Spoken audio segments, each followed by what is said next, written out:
Kentucky's Voice is your home for real news, real people, and real answers. But we can't do it without you.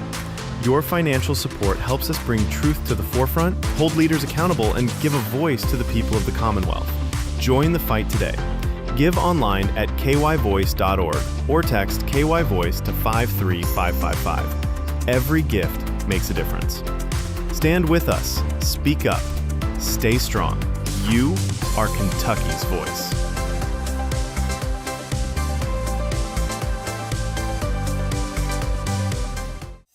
Are you ready to stand for truth? Kentucky is at a crossroads, and we need voices that won't back down. This is your moment to rise, speak up, and be part of a movement that's changing the narrative in the Commonwealth. Kentucky's Voice is calling on bold citizen journalists, fearless editors, and those unafraid to speak truth in the public square. Volunteer, intern, contribute. Scan the QR code or visit kyvoice.org to join the fight. This is more than media. This is your moment. You are Kentucky's voice.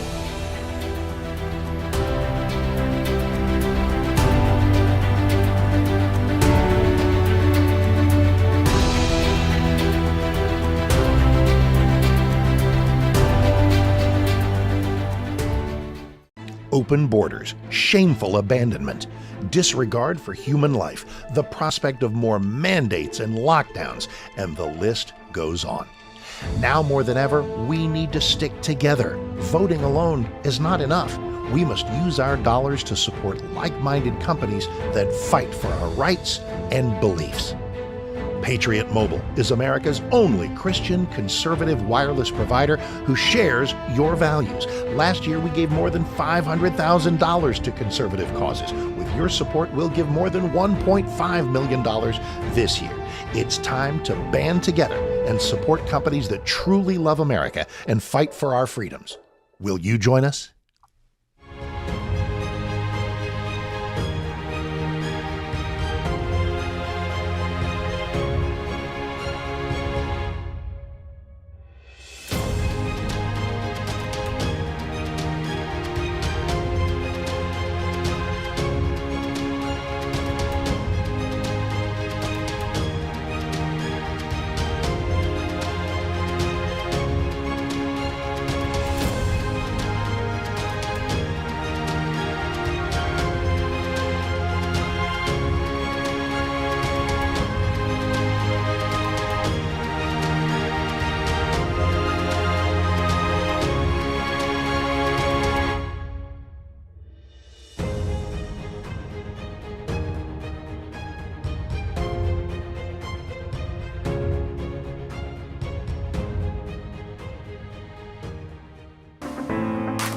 Kentucky's Voice is your home for real news, real people, and real answers.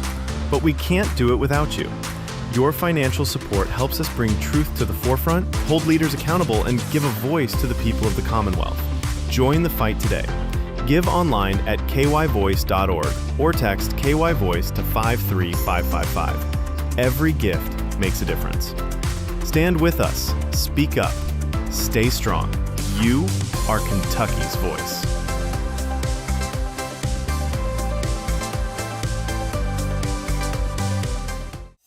Are you ready to stand for truth?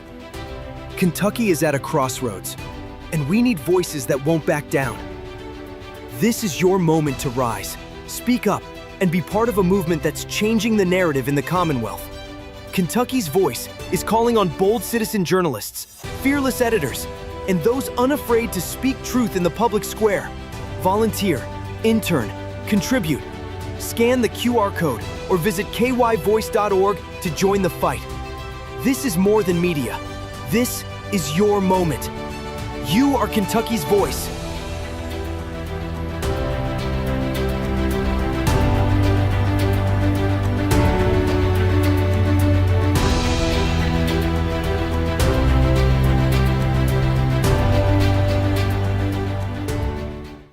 Open borders, shameful abandonment, disregard for human life, the prospect of more mandates and lockdowns, and the list goes on.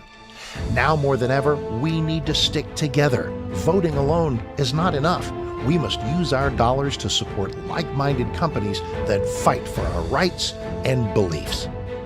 Patriot Mobile is America's only Christian conservative wireless provider who shares your values. Last year, we gave more than $500,000 to conservative causes. With your support, we'll give more than $1.5 million this year. It's time to band together and support companies that truly love America and fight for our freedoms. Will you join us?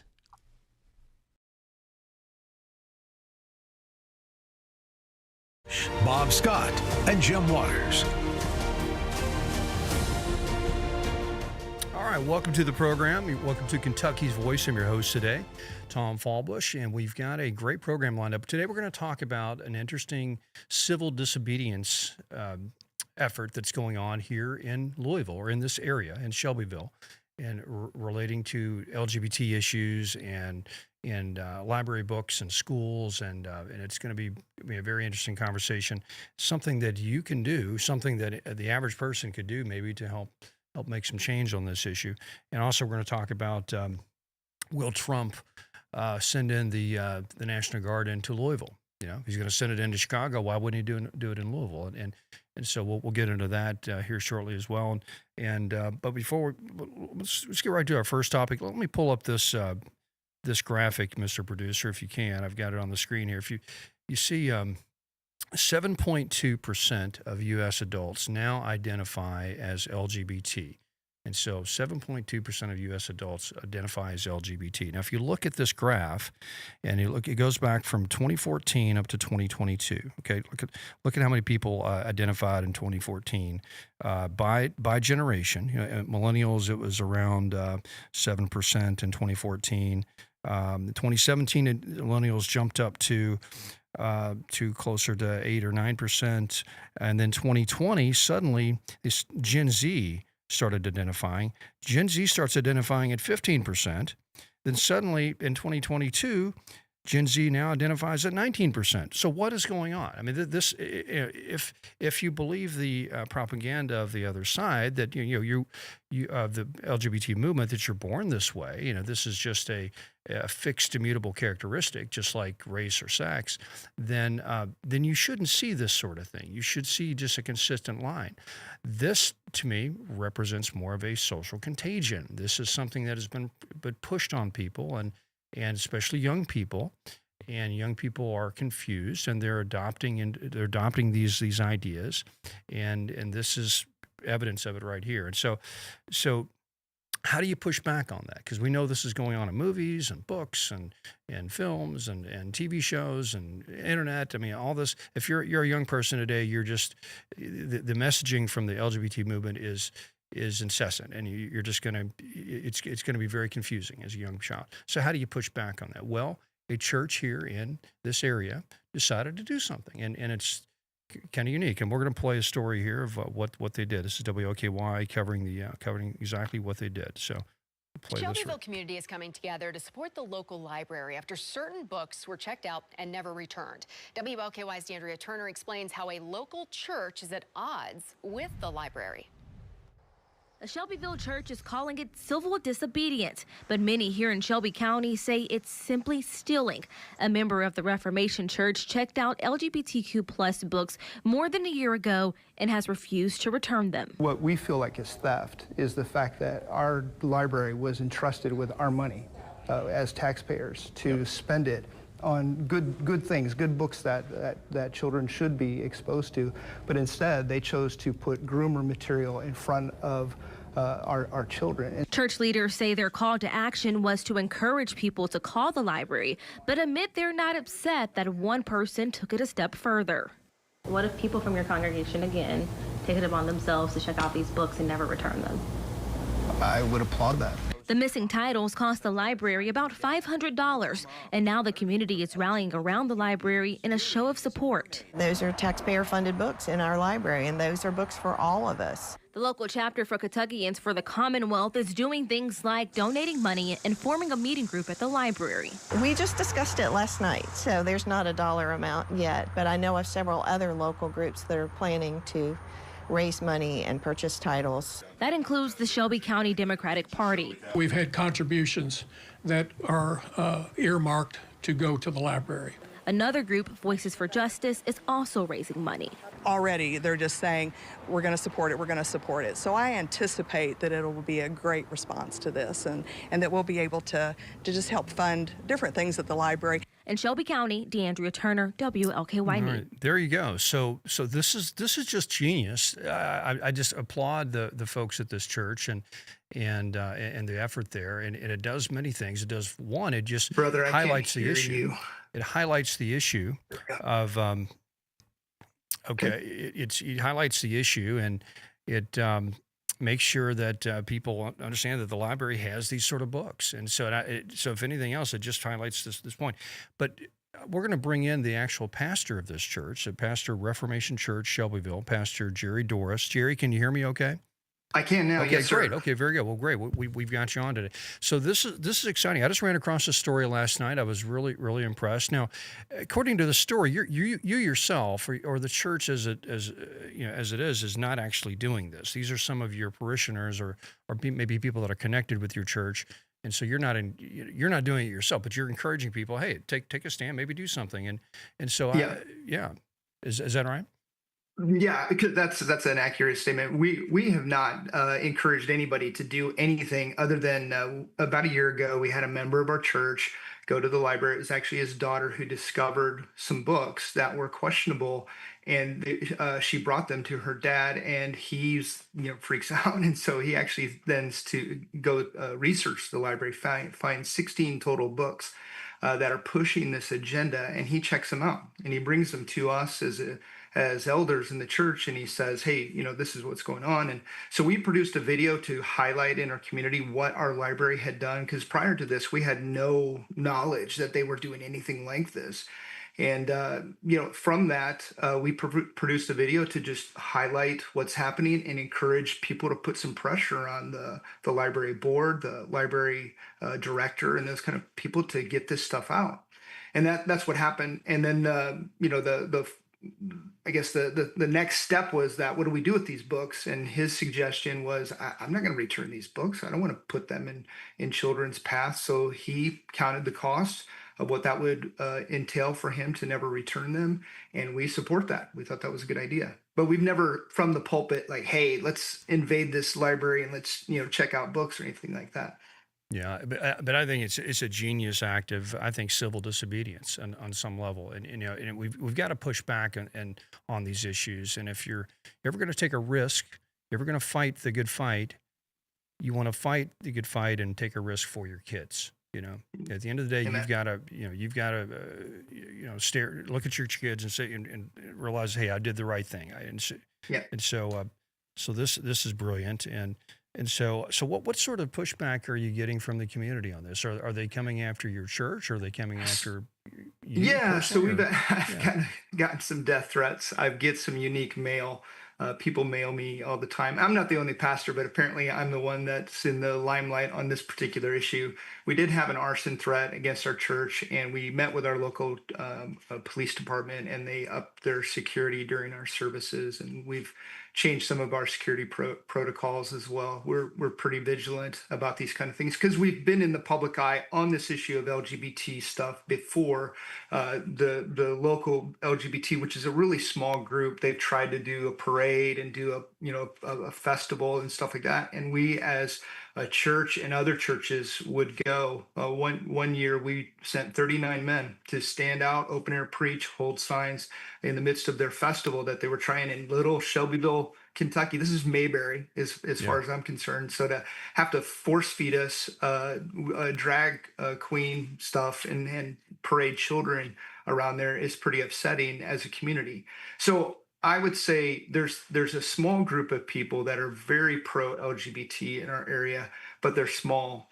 And in the news segment that you just put, which was WLKY, it's probably the worst of the news briefs that were out there. They're saying that all this money is coming in. Well, we've heard from the director and stuff. It's from out of state. It's not from Kentucky. That's right. There may be some stuff that's happening locally, but it's being forced on us from the That's LGBT mafia, for lack of a better term. They just coalesce around these small little communities to try to force it upon us. Yeah. And here it's happening in our library. One more place that we've got to say, no, this will not happen. Yeah, it's exactly right. All this agenda is being forced down our throat from the top down. It's in a sort of an elite agenda, and you're right. It's not native to Kentucky. I don't think the average parent in Shelbyville is cheering this on and wanting to support this type of. Let me pull up this picture, Mr. Producer, on the live. I've got a screenshot of the video that this church produced. This is one of the books that was in the library, The Art of Drag. The Art of Drag. So this is obviously geared towards kids, and this is in the children's book section. And there's several others. There's other titles that talk about gay marriage, and they use it. They use like animals or like two worms that are they're confused on what gender they are, and so they're not going to be a male or female, and they get married, and it's just propaganda, pure and simple. And kids do not think of this stuff inherently. They do not. This is not wired in their brain to think of these sort of gender issues.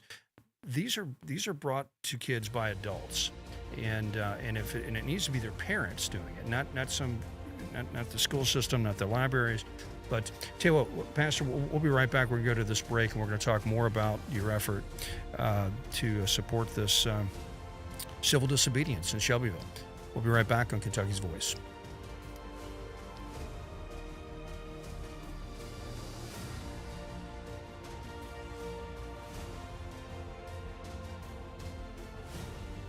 Are you ready to stand for truth?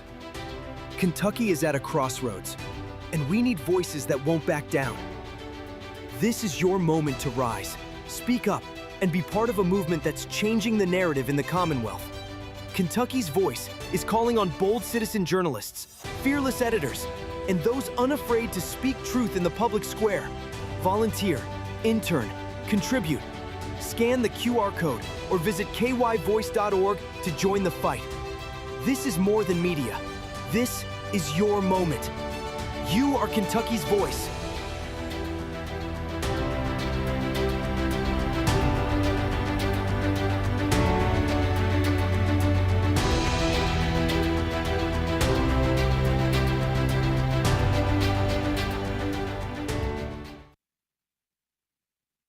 Okay, good deal. His audio is a little bit.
The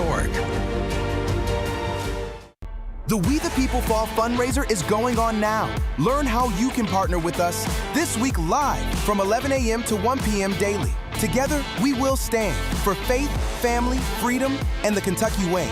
Do not miss it. The We the People Fall fundraiser is almost here. All right, welcome back to Kentucky's Voice. We're talking about a very interesting civil disobedience effort going on in Shelbyville, Kentucky, right here in our area, and it is getting some national attention. CBN did a story on it the other day. It's being picked up around the country on different platforms. So we've got an article here. I'm going to pull this up if we can, Mr. Producer, from the Kentucky Lantern, talking about this issue is theft or disobedience. 16 volumes go missing after Shelbyville Church urges members to check out and never return library books about LGBTQ plus people. And I think this is just genius because what it does, it highlights the issue. And so it highlights the fact that these books are in these libraries and they're in the children's section, the children's books. You can go back to me, Mr. Producer, if you like. You can go back to me if you want. That these books are in the children's book section. So look, we've got Pastor Jerry Doris on the line, who's the pastor of this church. And so Jerry, Pastor Jerry, we talked about some of the pushback you've gotten, and honestly, I think this is something that we should encourage on some level.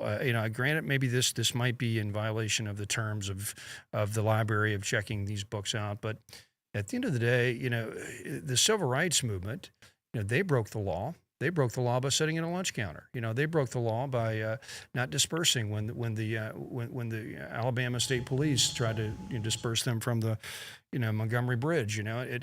These things are sometimes you have to take a stand and rub against the powers that be to make a point.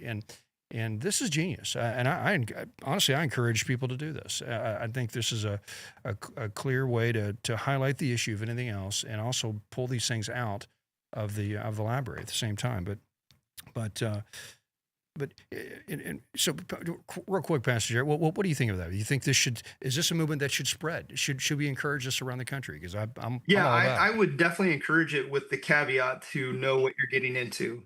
In the state of Kentucky, not returning a library book is not a criminal offense. That's how it's handled here. It's a civil matter. So think in terms of your electric bill. If you don't pay your electric bill, the cops don't show up.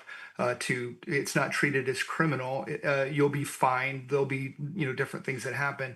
And so in the state of Kentucky, if you don't do this, then what happens is it'll eventually go into collections and you'll get collection notices. And even on the collection notice, it says this will not show up on a credit report. So there's really no consequences, in my opinion, that are of consequence here in the state of Kentucky.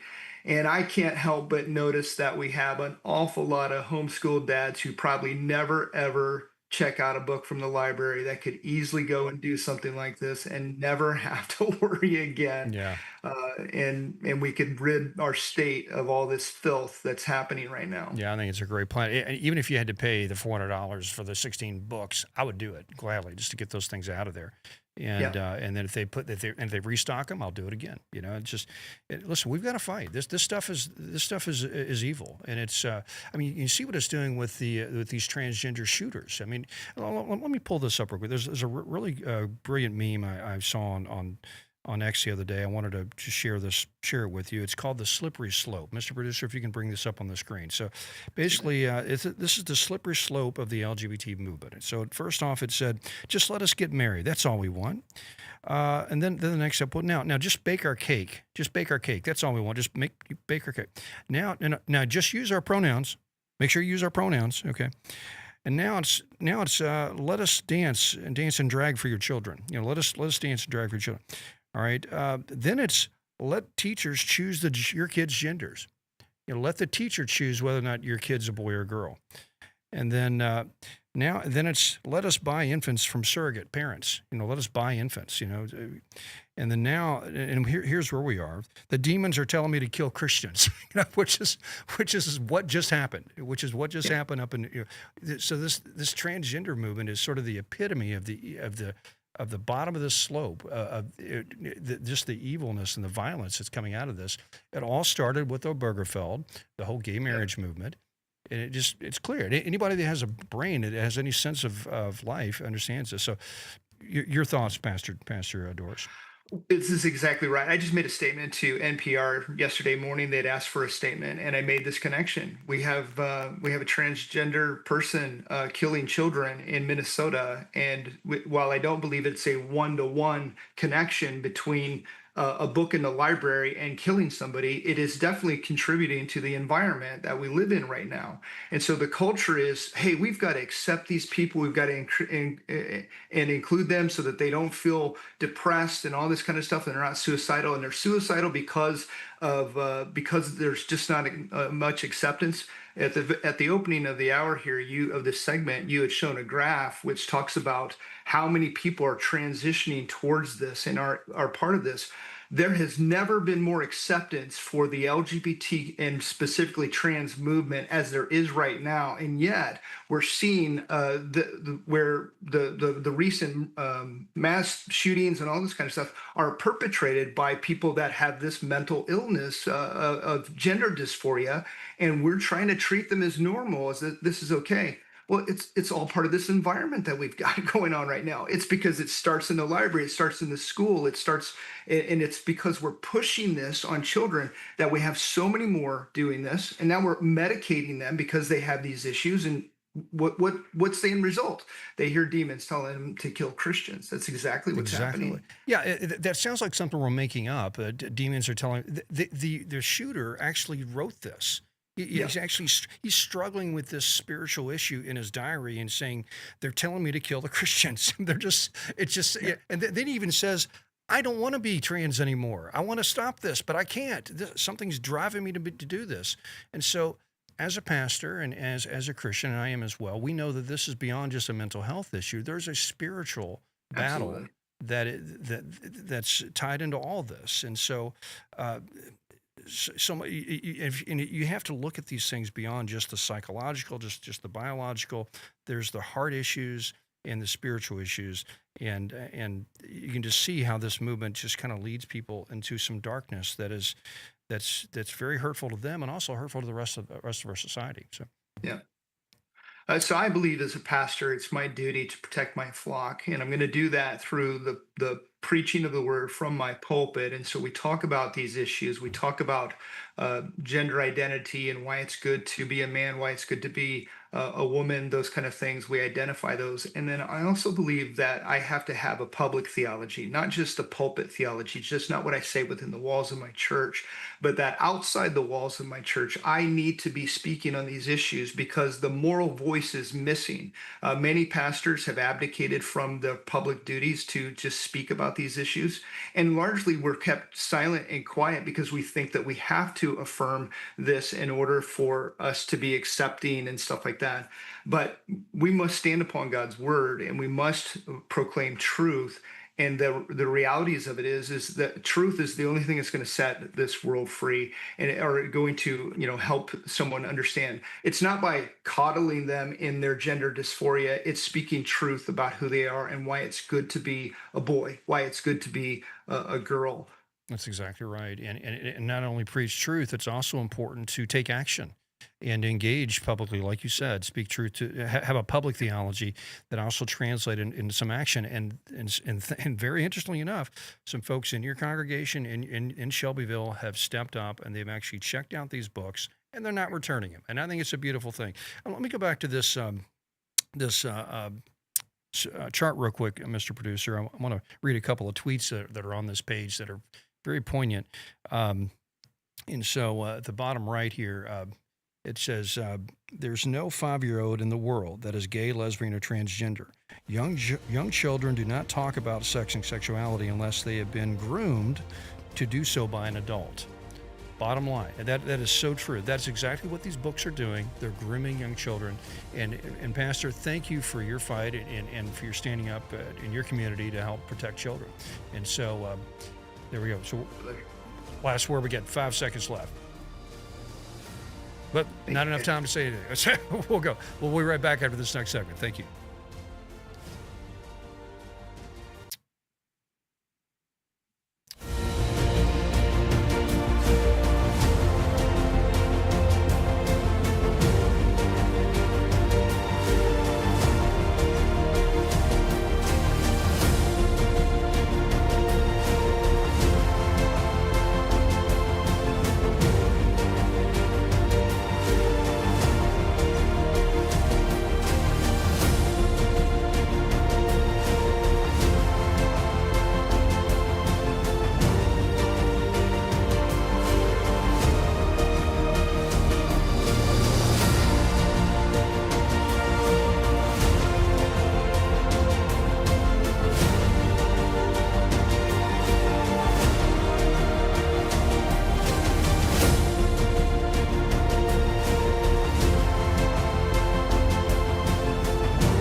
The We the People Fall fundraiser is going on now. Learn how you can partner with us this week live from 11 a.m. to 1 p.m. daily. Together, we will stand for faith, family, freedom, and the Kentucky way.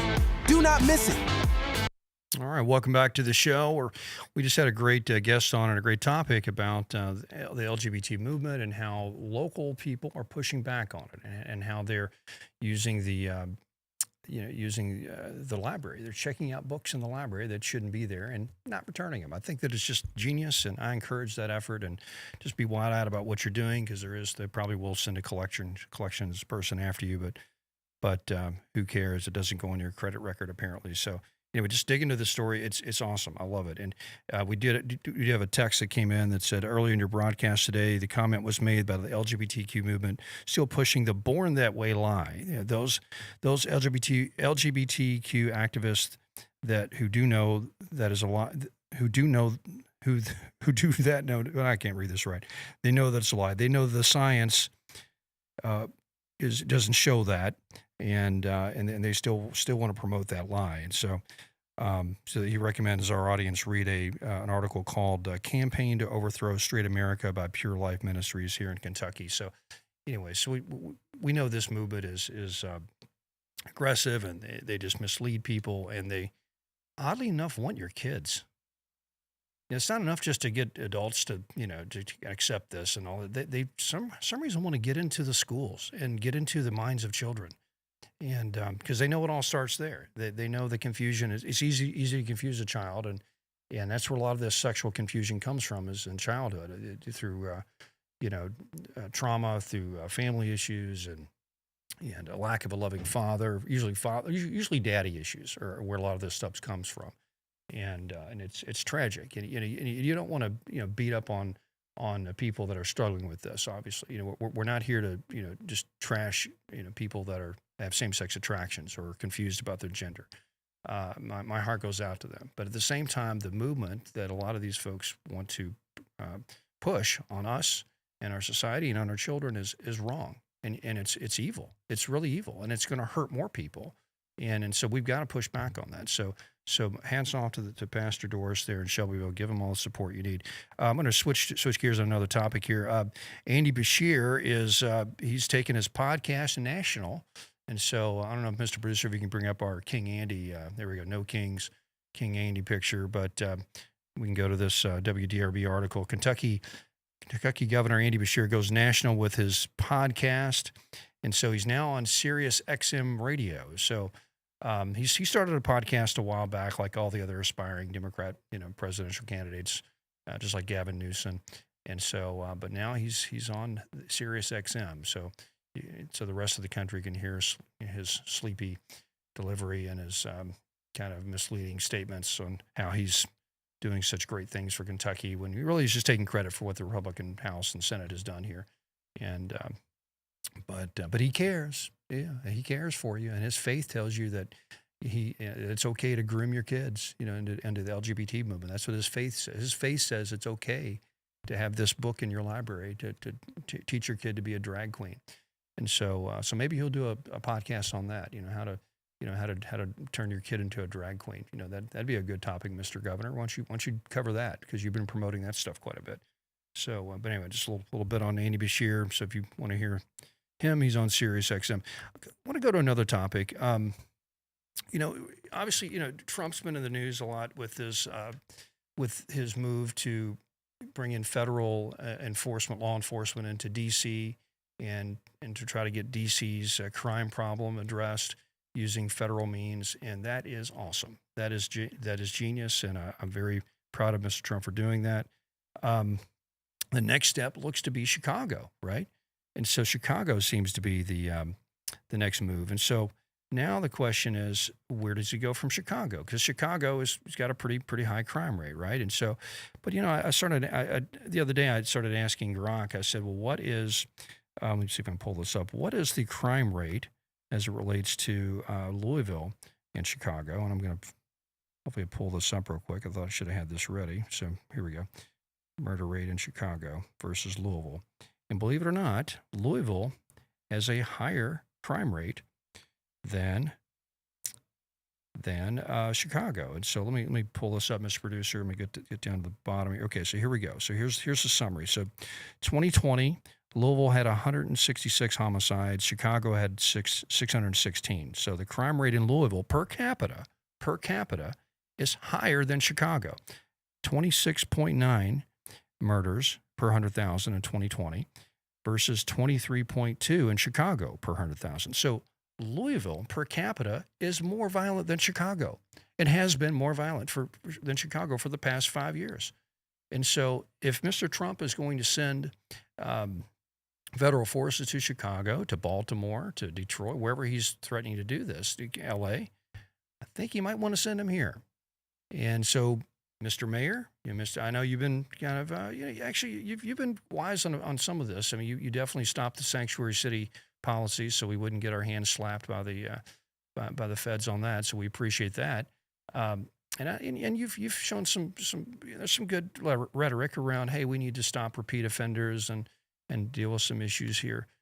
So I appreciate that. But maybe it's not enough, because at the end of the day, Democrat politicians generally have a weak on crime position when it comes to governing cities, and that's why these cities are falling apart. And so I welcome the feds to come into Louisville. Maybe we need ICE and DEA and the FBI or whatever agencies they're sending into these other cities. Come into Louisville. Let's come into the West End. Let's go back to this chart real quick. I want to show just where we are right now. 2024, we had 143 murders, and so the crime rate is about 23 deaths per 100,000. Chicago is down to 21, so we're even in last year still higher. Now this year is kind of an anomaly. We're about halfway through it, so the numbers aren't really clear yet, but it still shows that we're up there but so there we go. So I'm all for it. I'd love to hear your thoughts on that. 502-571-0970. Text us. I'd like to know if you think Trump should send the feds to Louisville, because, hey, I mean, if you're looking at just murder, you're looking at just the crime rate, the murder rate, it's worse here than in Chicago. And I want to cover a few reasons why. So one of the reasons why is our city has very poor bail policies. We have very easy bail policies, so people can just commit a crime, get out on no down payment kind of bail systems, and it's very it's just tragic. It shouldn't happen that way. Another reason is just repeat offenders. We have just if you look at most of the crimes that are most of the murders that are going on, they're usually folks that have been locked up before for multiple offenses, and they're back out on the streets.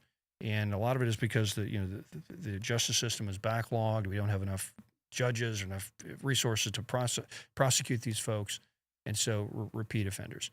And so if we can just tackle those two issues right there, that would improve things quite a bit. So let's get repeat offenders off the street, and get them in jail where they belong, and let's get bail reform, and that would help tremendously. So love to hear your thoughts on that. Should we have the feds come into Louisville and help police this town, just like they're going to do in Chicago? And so there we go. So we go to the next story. The next story I want to cover, and we'll cover more of this in the next hour too, is something I'm a bit concerned about. I'm starting to look into the issue of the birth rate, and if there is a population decline that is occurring in our country and really around the world, but it's starting to hit the U.S. specifically, and it's a Gen Alpha. Gen Alpha is a lot smaller than other generations, and you say, what's that mean? Well, let's go to the numbers real quick. So, Mr. Producer, pull this up on the screen, and we'll get more to this in the next segment. But if you look at the number of baby boomers, this is globally. I want to go to the U.S. So, the U.S., the baby boomers are around, I want to say about 80 million here. And sorry for not getting this pulled up just right. So 80 million, and then it goes down to, here we go. So baby boomers, 76 million, okay, at its peak. Generation X, about 65 million, okay. Millennials, 80 million. So that's a pretty big generation, 80 million. Generation Z, 67 million. Well, guess how many people we have in Gen Alpha, which is the generation after that? Only 48 million people.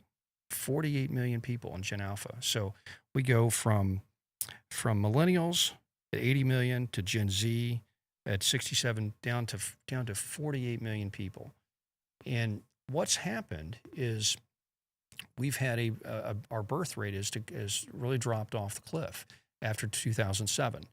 And lots of reasons for it, but one of the reasons just economically. The country went through a lot of economic issues. A lot of people couldn't start families and actually buy homes and actually afford to have children on one level. So 2007 that's the last year where we had a birth rate that was above replacement level, which is 2.1. Now we're down to 1.6, so it's dropped from 2.1 to 1.6 in those years, and so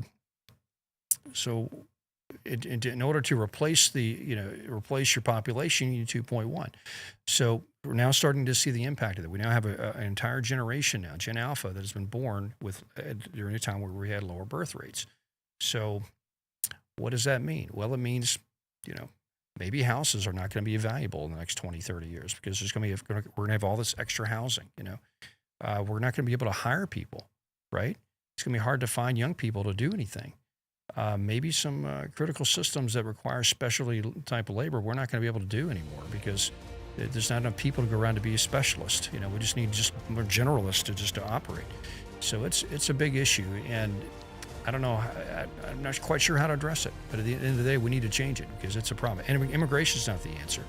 And so we'll talk more about that after this next segment. So, but I want to hear about your opinion on the Trump. So should Trump bring the feds into Louisville?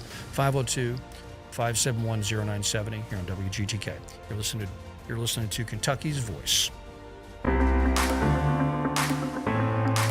Kentucky's Voice is your home for real news, real people, and real answers. But we can't do it without you. Your financial support helps us bring truth to the forefront, hold leaders accountable, and give a voice to the people of the Commonwealth. Join the fight today. Give online at kyvoice.org or text KYVoice to 53555. Every gift makes a difference. Stand with us. Speak up. Stay strong. You are Kentucky's voice.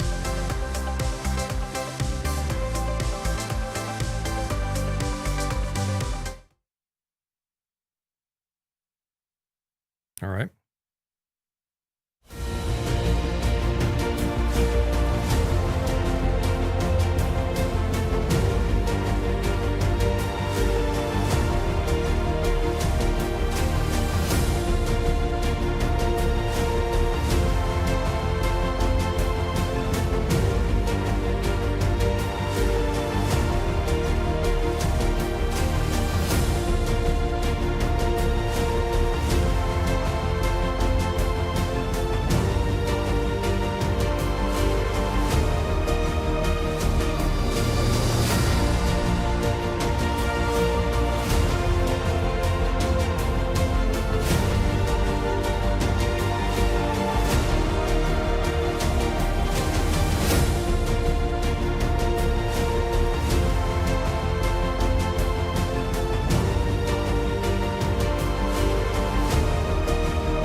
All right, The welcome We the back. People Fall fundraiser is going on now. Learn how you can partner with this week live from 11 a.m. to 1 p.m. daily. Together, we will stand for faith, family, freedom, and the Kentucky way.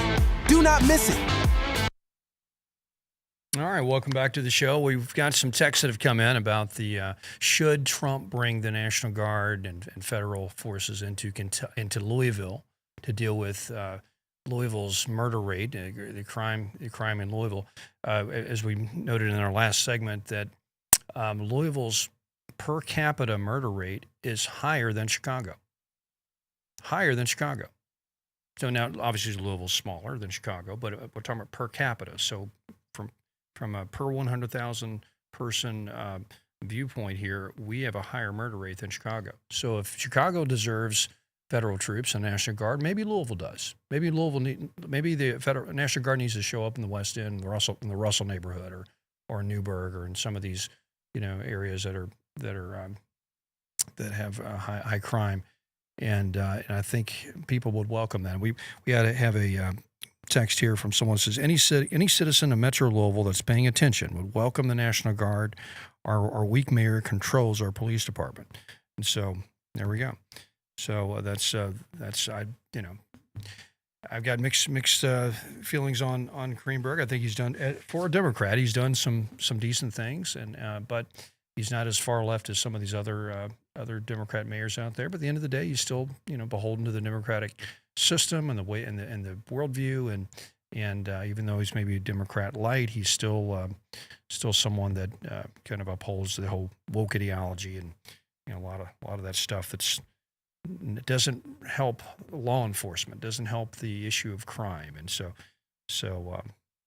anyway, so tell you what, I'm going to go ahead and play a clip from Stephen Miller here, who's talking about crime and why they're doing this in Chicago. So Mr. Producer, we're going to play this real quick. The reason for the nonstop bloodshed streaming through the streets of Chicago, you saw the statistics. Just over Labor Day weekend, another 54 people were shot in Chicago. 58 people, almost 60 people, just in one weekend. The reason for this is because the Democrat leaders, the mayor of Chicago, Brandon Johnson, the foolish governor of the state, Pritzker, as well as the senators of the state, Democrat leadership from top to bottom, refused to put the violent street criminals in jail. If you look at the rap sheets, what you will see is arrested and released, arrested and released, arrested and released. They are never kept in jail. So you have a small percentage of the population that are serial criminal killers, gangbangers, hoodlums, and drug dealers that are left to roam free and shoot and maim and rape and mug with impunity from the age of 14 all the way through the rest of their lives. That's the reason why. Here in Washington, D.C., where I'm talking to you from right now, in just 3 weeks, President Trump has turned the most dangerous city in America to the safest metropolis in the United States of America. And how did he do it? By surging in National Guard, by surging in FBI, ATF, DEA, and ICE, and making clear that if you commit a crime in this city, and especially if you commit a violent crime, we will find you, we will lock you up, and we won't stop coming at you until the people who live in this city are safe. President Trump did that, and now he's made this city into a safe zone for everyone. So there we go. Repeat offenders. Same issue in Chicago. It's repeat offenders. And so that needs to be a message that our leadership in this city needs to hear. We need to get that issue addressed very, very quickly. And I've read recently there are some efforts to try to address this, the repeat offender issue. I don't know how effective it is, but it needs to get real effective real fast, because I don't think the president's playing around. And Louisville can be a target just like Chicago. It should be a target. Our murder rate's higher than Chicago. And so, so Mr. Mayor and Mr. Governor, if you don't want National Guard activated and dropped into Louisville, and then you need to deal with this repeat offender issue and get on it quickly. You often wonder what how the Democrats are responding to this, and there was a great clip from Mr. Raskin here as a representative. Let me see what we'll play what he had to say about how we should just react to crime as a let's see, we get this pulled up just right. So we should just live with crime. Crime's normal. Why are you so concerned about that? So the military is not supposed to be used for ordinary law enforcement purposes. In D.C., he was talking about cleaning up the graffiti and, dealing with the blight of homelessness, which are obviously local, not federal issues. And he's trying to militarize our society, intimidate his political opponents. The whole idea of picking cities based on their partisan leadership is absurd.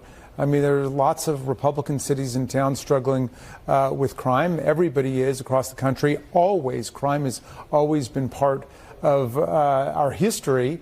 And yet crime is down. In D.C., for example, it's at a 30-year low. It's down in Baltimore. It's down in Chicago. But the point is that in our system of federalism, the different branches of government and the different departments of government are supposed to work together. If Donald Trump thinks he's got some great ideas for Chicago or Miami or Houston, Texas or whatever, he should call a summit for the White House and say, hey, here's some ideas where the feds can work together with states and localities, not have a series of rolling National Guard invasions of people's cities.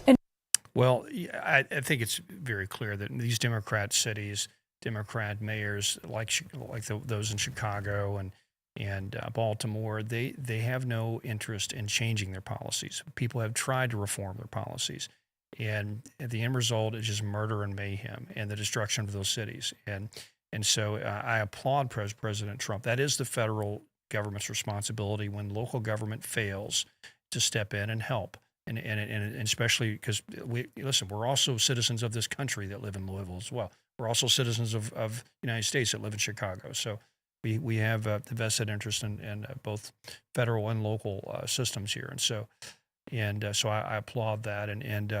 Crime's just normal. But the devil's in the details, Mr. Raskin. Sure, crime's always going to be with us. People are always going to. We're fallen creatures. We have sinful natures. There's going to be crime, right? Just like there's always going to be war. The question is, what level of crime, what level of war, and what level of conflict should we have? And right now, the Democrats tolerate a high level of crime because of their utopian worldview, because of their view of human nature. They think everybody is they're victims of the system. That's why they're acting out. So we need to coddle them and all this. I'm sorry, that's not the case. Criminals need to be dealt with justice, and when you do that aggressively and you do that and fairly, then that sort of stuff is stopped. And so we're just anyway. So I'm all about it. Bring the guard to Louisville, and let's clean up this city, and so we can actually go downtown and enjoy an event again, without having to fear of some mob attack or something. But anyway, so back on another topic, back on the excuse me, on the population issue. That we were discussing how the population crisis is going to hit us here soon. I wanted to talk about why that's happening. So in the last segment, I mentioned that the Gen Alpha, which is the generation after Gen Z. And so let me go through the generations again. So you have the boomers, who are about 76 million people. You had the Generation X, my generation, about 65 million people. A little bit less. Millennials, 80 million people, because the boomers had a lot of kids. So 80 million people. Generation Z, down to 67 million people. So Gen X had about the same number of kids that they, so they basically replicated themselves. For some reason, the millennials didn't have kids. And so Gen Alpha is now down to 48 million people. 48 million people. The 48 million people. 48 million people. And because that means we do not have enough people in this younger generation to fill the slots to just make this country run. And for example, this year, this graduating class, they graduated high school this year, was the last high school class that we'll have at this population level for the next 15 years, because this is the class that was born in 2007, right before the economic crash. And so that's when our birth rate was at around 2.1 roughly. We were doing well. After that, our birth rates crashed, and so we're now down to 1.6. We can't. We're not replicating ourselves. This is native-born populations, and so now with those on the left and those that don't really care about the American people as a people as a nation, they say, well, immigration, just we can just fill the holes with immigrants. Well, there's a lot of problems with that, and obviously people need to feel like they are part of a country that they can relate to. And so when you have this high levels of immigration, like you see over in Europe and here in the U.S. now, societal trust breaks down. We have all these social issues, enclaves develop, ethnic rivalry and tribalism develops, and it's just wrong and bad. And no one wants to live in a country like that. So that's not the solution for us. Actually, I think the whole immigration problem is contributing to the low birth rates, because people have less children when there's a lot of immigration, because you can't. There's actually a study on this. There's actually a study here recently. The more diversity, the more immigration you have to an area, the less marriages form, because that means people are not connecting to one another as easily, because there's a lot of distrust in the community that you do. So you're not forming natural relationships. And so high levels of diversity and immigration hurt marriage, or hurt birth rates. So it's hurting our birth rate. But let's talk about other issues that hurt our birth rate. Obviously, economics. Young people, Gen Alpha, Gen Z have complained about this for years. Ever since 2007, the economy's been terrible, and they can't really get a house. They can't move forward in life, so that's terrible. But really, the bigger issues are cultural. Feminism. Feminism has been very popular this past 15 years, and it has basically told women, you don't need to get married. You just need to go to college and start a not as fertile, and you can't have as many kids, and plus you're not as attractive to men, and they'd rather marry a 20-year-old. And so that's hurting us. The social media is hurting us. Online dating, that's really just messing up the whole dating dynamic. And I can go into a whole spill on that. And then also what we started off the show with, the LGBT movement, the push of the confusion of all this gender ideology, this same-sex stuff, that is inherently sterile. That is inherently sterile. You do not have kids when you push into same-sex unions. And so we have a lot of problems, and it's going to start hitting us really hard in the real sense, because there's going to be just less people. And so who's going to change your bedpans when you get older, right? Okay? So that's where we're at now.